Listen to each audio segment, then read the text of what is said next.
Welcome, dear viewers. For more exclusive, thrilling stories every week, subscribe to our channel. Sit back, relax, and enjoy. They say more people report ghost sightings in October than any other month.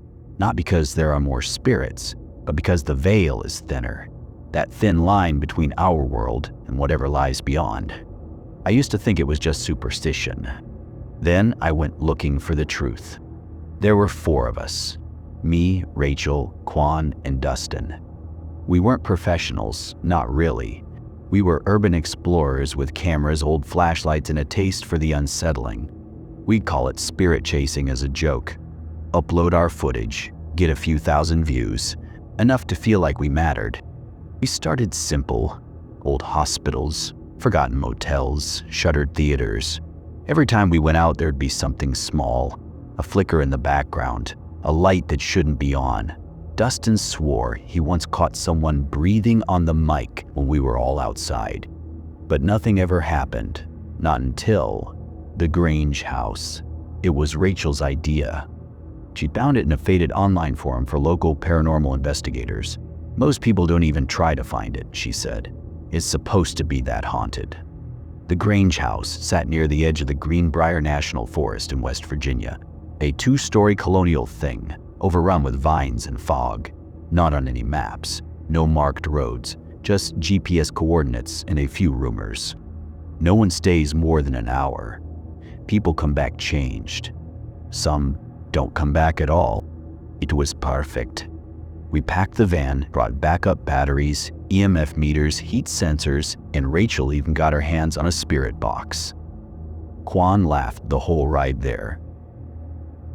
"It's all pareidolia and radio static," he kept saying. "Watch, we'll hear a song lyric and convince ourselves it's a ghost." But he wasn't laughing when we got to the house. It didn't look abandoned, not really. The porch steps were clean, no cobwebs. A candle flickered in the upper window. And the front door? It was open, not wide, just cracked. Like someone was waiting for us. We hesitated, standing there with our cameras, watching that little black sliver of nothing inside the door. I remember the way the air smelled. Not musty like you'd expect, but like perfume. Old perfume. The kind your grandmother might wear to a funeral. Rachel stepped forward first, then me, then Dustin and Quan. The moment we crossed the threshold, every sound in the world disappeared. No birds, no wind, just a pressure, like the air was too thick to carry sound. And then the door creaked shut behind us. Not slammed, just closed. Gently, like a polite gesture. Inside was dust, peeling wallpaper, and that same perfume.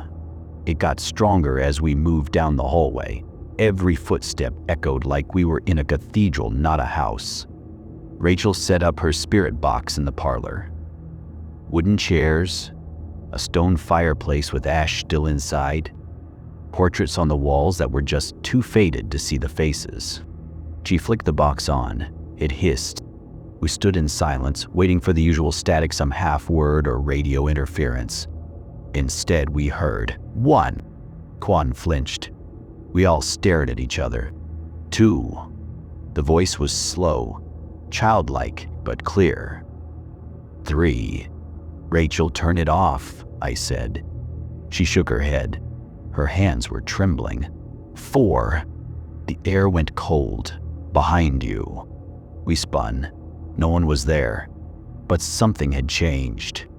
The chairs weren't where they'd been. In the portraits, now we could see the faces.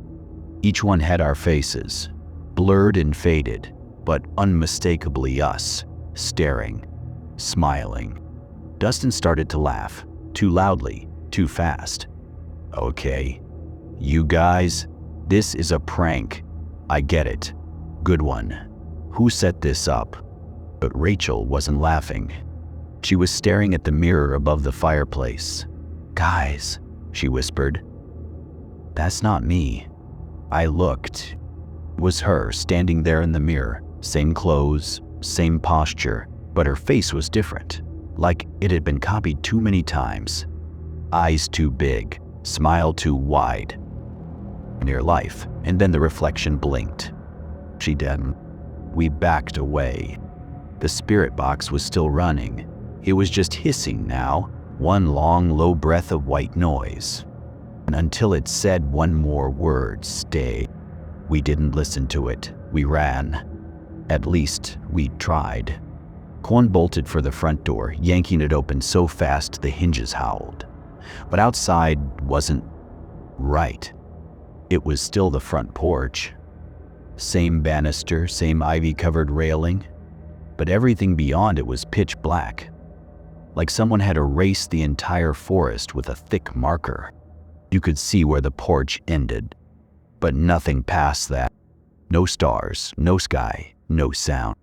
Just an abyss. I stepped forward and reached my hand out past the edge. It did go through. There was something solid out there, something I couldn't see. I pressed my palm to it. It was cold, slick. It pulsed like the inside of a throat. Rachel backed away. "It wants us inside," she whispered. "That's why the door was open. That's why the world's gone." She wasn't wrong. We were in it now, whatever it was. The host had accepted us. Or worse, it had planned for us. We went back inside. The air was warmer now, but somehow less comforting. The shadows on the wall were longer, and they didn't quite match our bodies. I saw my silhouette pause when I moved.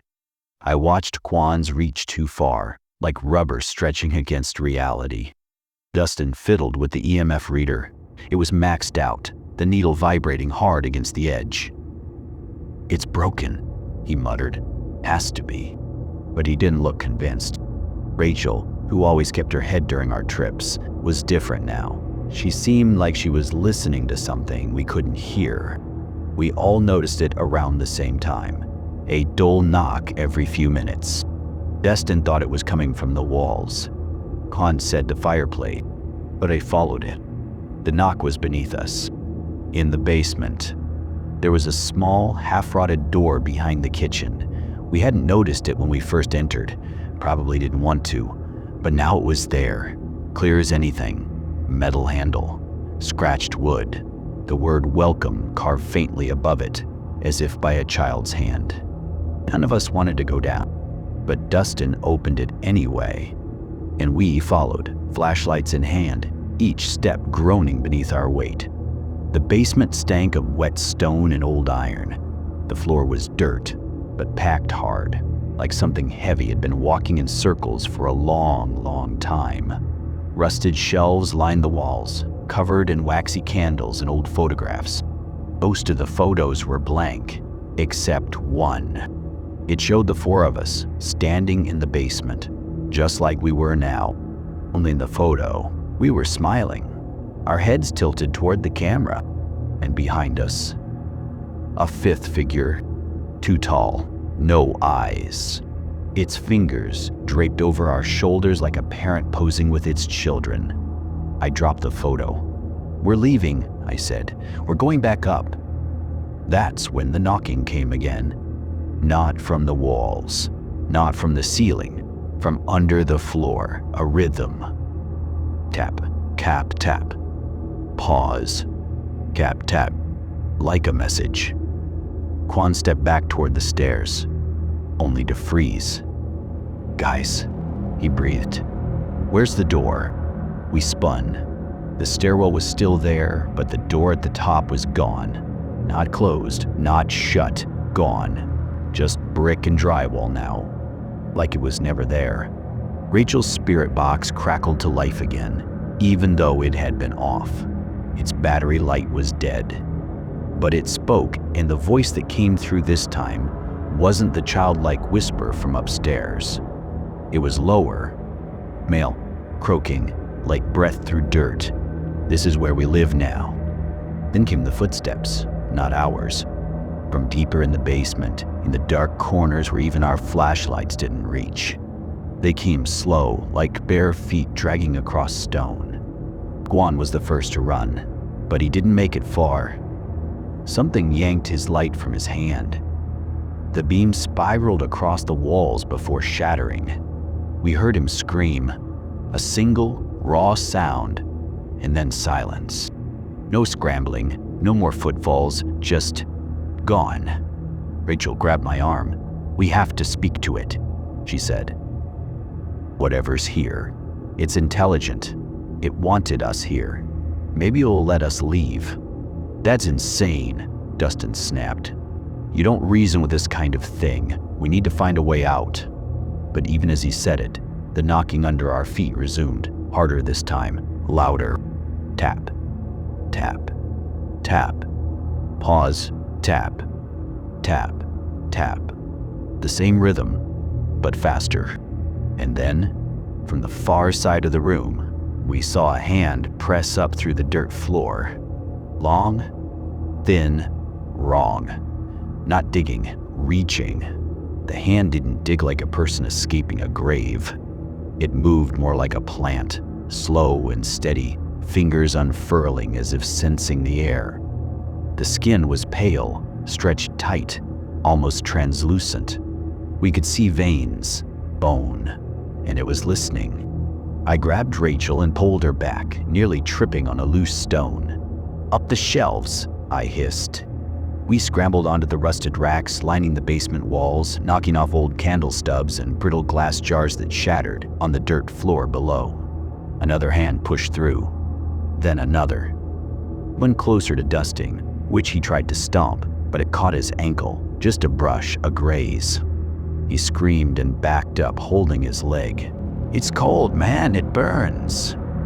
Rachel pointed to the spirit box. It was still dead, no lights, no power, but it was humming. A rising tone, like a tuning fork in slow motion. Then came the voice again. "Welcome home." Not from the box this time, from the floor. We watched in horror as a head began to rise from the soil. It didn't burst through like dirt was being shoveled. It emerged like the earth itself birthed it. No face, no eyes, just smooth, round skin, with the faintest crease where a mouth might be. That crease moved. It whispered in a rasp of voices not its own. "We remember you." I don't know why, but I suddenly knew what it meant. It wasn't just saying that to me. It meant all of us. This house, this thing, it has seen people like us before. Dozens, hundreds, ghost hunters, sensation seekers, curious wanderers. And they never left. I grabbed Dustin, who was shaking now, his skin pale and sweaty. "We have to get to the other side," I said. "To what?" "To anything, not here." I turned toward the far wall.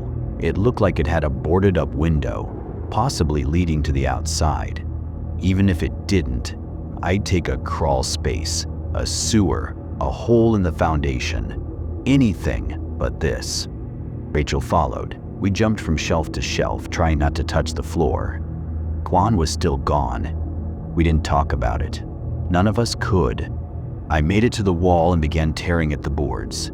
They were soft from rot, coming apart in wet chunks. I felt something shift behind them. Air, at least. Something not dirt. I kicked once, twice, and the last piece of wood gave way. We pulled ourselves through. The room on the other side was impossible. A dining room, untouched by time. Candles burned on a table long enough to seat 20. The wallpaper was velvet red. A fireplace crackled gently at the far end. There were no cobwebs, no dust. It smelled like fresh bread. Dustin looked around, blinking hard. This isn't the basement." "No," Rachel whispered. "I think it's still the house." We stepped forward slowly. The second we crossed a threshold, the spirit box fell silent. So did the knocking. For a moment. Just one. It felt like the nightmare had passed. That's when the dinner guests arrived. One by one, figures took their seats at the long table. They hadn't come through a door, they just appeared, like the candlelight painted them into place. Each one was dressed in faded 19th century attire. All of them were familiar. Rachel gasped. So did I. They were us. Not exactly. Different clothes, different ages, but Each face was one of ours. One had Dustin's jawline and his anxious eyes. Another wore Rachel's curls in a Victorian braid. There was even a version of me seated at the head of the table. They all smiled. Not warmly, like hosts waiting for us to sit down. I heard chairs behind us begin to drag. 3 spots had opened at the table. 3 empty seats. Rachel grabbed my sleeve. "Don't sit," she said, voice trembling. "I'm not. No matter what happens, don't sit." That's when the other me at the head of the table stood.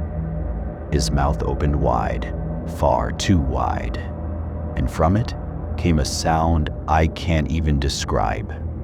Not a scream, not a song. Something old, something wrong. The lights above us dimmed, and I swear, the table began to stretch. The longer we stared, the farther away the exit seemed.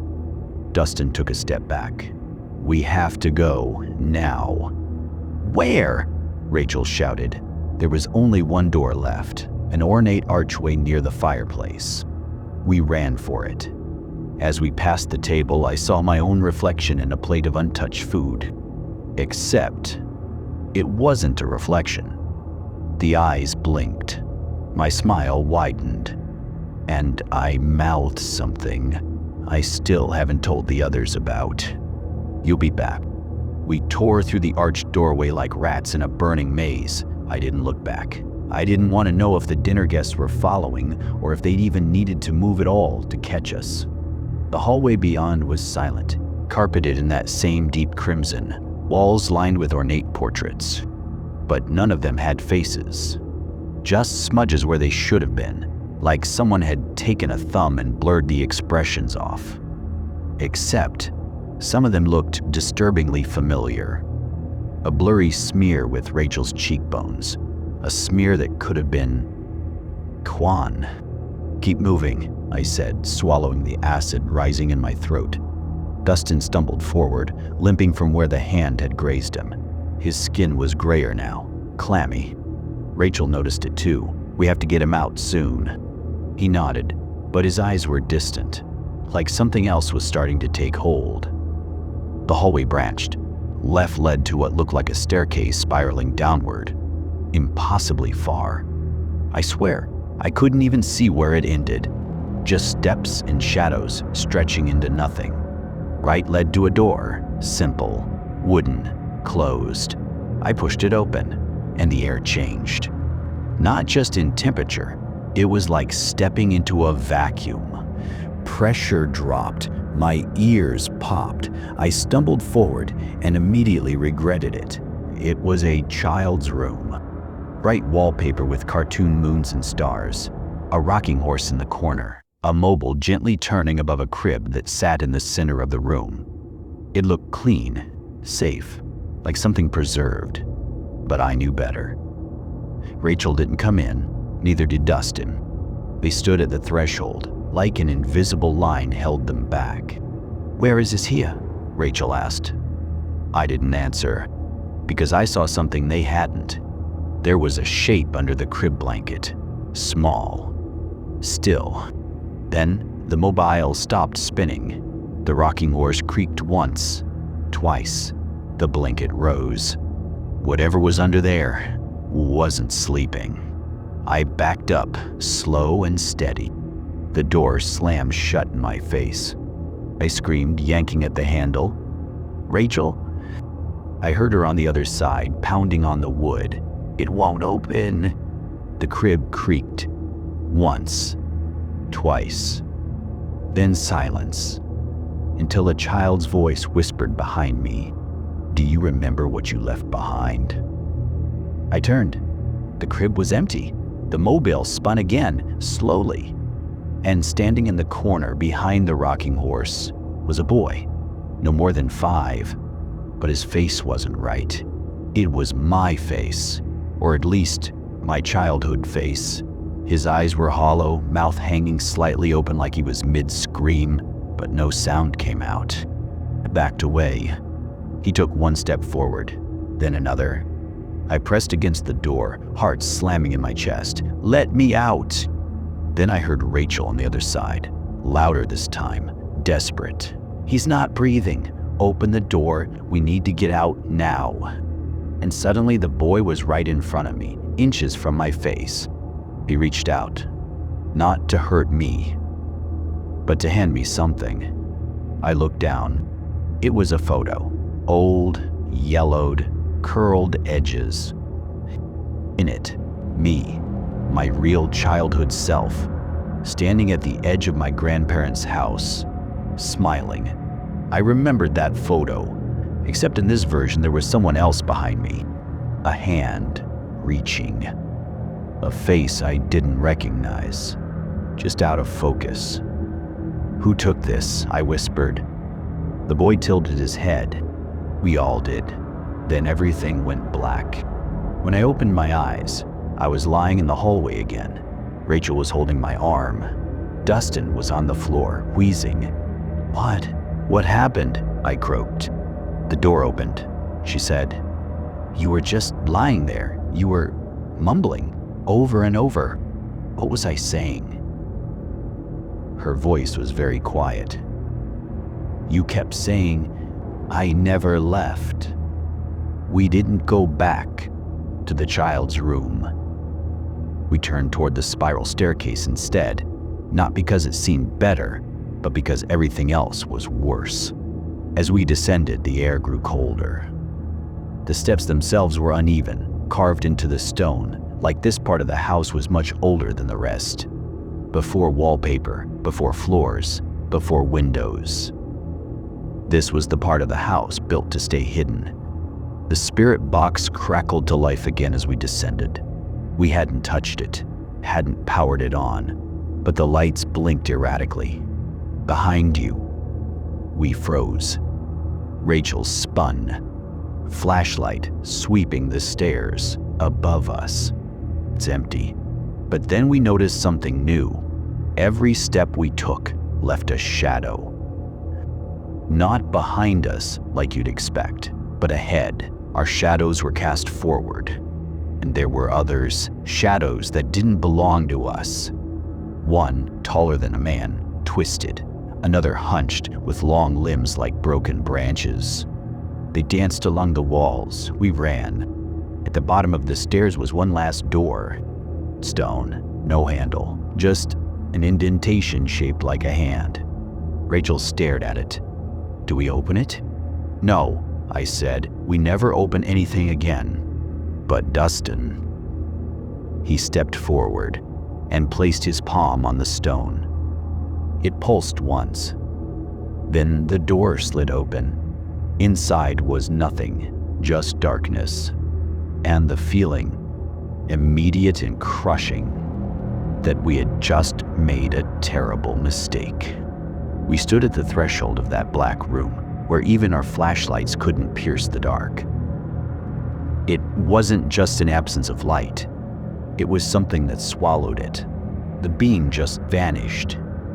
An inch past the doorway, like the darkness was alive and breathing. Dustin was the first to speak. I think. I hear them in there. His voice was calm. Too calm. Rachel grabbed his arm. No, whatever's in there, it's not calling you. It's wearing your thoughts like a mask. But he didn't answer, just stepped forward into the black. Gone. No sound, no scream. He didn't fall. He disappeared. Rachel shrieked his name and lunged forward, but I held her back. There's nothing we can do, I said, half sobbing. He's gone. And then we heard it. Not Dustin's voice, but an echo of it. From behind us. Hey, where'd you guys go? He turned. Dustin stood at the top of the spiral stairs. His skin pale, eyes glassy, his smile just a little too wide. Rachel whispered, How did you? He didn't answer, just stared, smiling. I stepped back. The spirit box crackled behind me. That is not your friend. That is not your friend. This is not your friend.